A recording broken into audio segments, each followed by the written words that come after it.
Earth signs, hi Earth signs, Taurus, Virgo, and Capricorn. Welcome po sa ating channel at ito ang inyong daily gabay tarot reading for September 11, 2023. Please be reminded that this is channel reading po. So maaari kayo makarelate o hindi, just take what resonates. Gamitin ang reading na ito bilang gabay lamang. Balik po kayo dito bukas para sa ating daily gabay tarot reading for September 12, 2023. Please like, subscribe, and click bell button.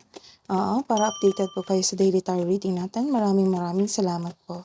Spirit guys, ano po ang kabuang energy today ni Earth signs po? Taurus, Virgo, and Capricorn.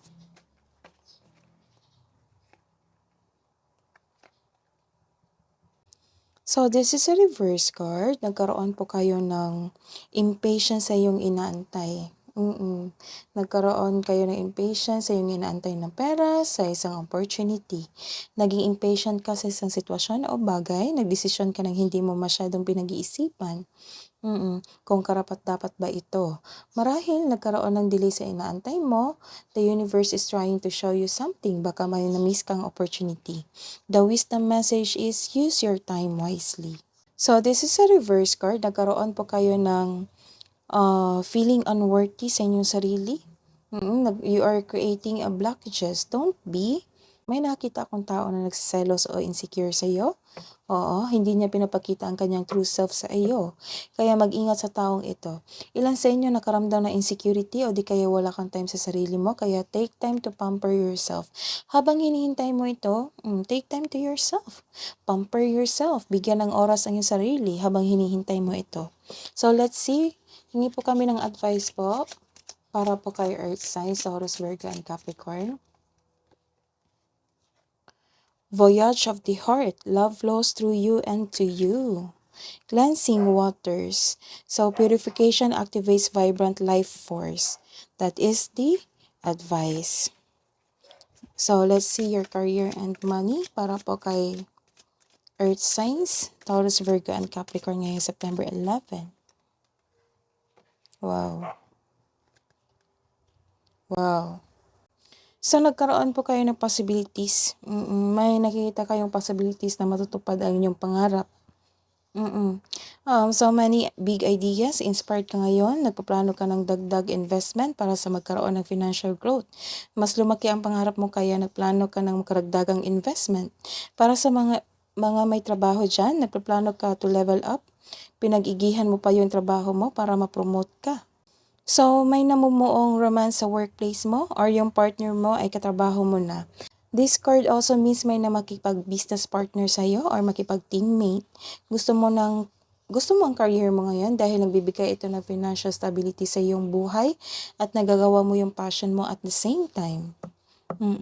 So, let's see your love life. Hugaan ng ganap nyo ngayong araw na ito sa career and money. So, let's see, Taurus, Virgo, and Capricorn sa buhay pag-ibig.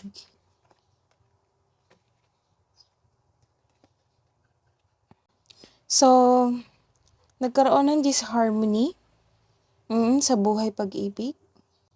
May ganap din na delay or obstacle sa inyong goal dahil dito hindi ka happy, hindi ka kontento, hindi ka rin kontento, hindi ka happy sa inyong sarili, sa inyong kapareha, or sa inyong relasyon. Oo.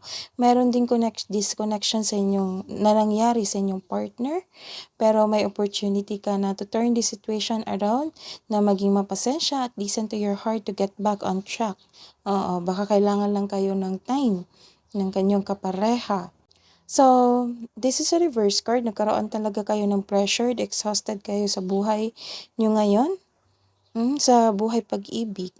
Siguro na yung pagod mo sa inyong trabaho. Hindi pagkaroon ng oras sa inyong sarili, sa inyong buhay pag-ibig. Kaya exhausted, you are feeling pressure. Oo. Huwag niyong i-pressure yung sarili niyo. Kung pinipressure kayo ng inyong partner, don't be. Ibalanse mo. Bigyan ng unawa kung bakit yan yung dinidemand niya. So, let's see the advice po para sa mga single. Ngayong September 11 po. Earth signs, Taurus, Virgo, and Capricorn, spirit guides. Stay away from drama today. So, this is the advice sa mga single dyan. Stay away from drama today. Para sa mga may relasyon po, spirit guides, surprise. So, you may be about to be surprised na umuwi na yung kapareha, magkaroon kayo ng celebration, karoon kayo ng outing, nagpaplano ng outing. So, what's the hidden truth? Ano ang iniisip mo towards your person? Sa mga single dyan, we will be together again. Sa mga may relasyon, anong iniisip mo? Anong iniisip ng inyong kapareha? I regret lying to you. Naku, ano yan? So, what's the love message po para sa mga earth signs? Pasensya na po sa ingay. Let there be closeness between you but always give each other space. Love never claims, it simply allows and gives. So, hingi po kami ng advice pa po, kabuang advice sa araw na ito, spirit guides. Ending a trauma, transform memories and symptoms. So, end mo na yung trauma.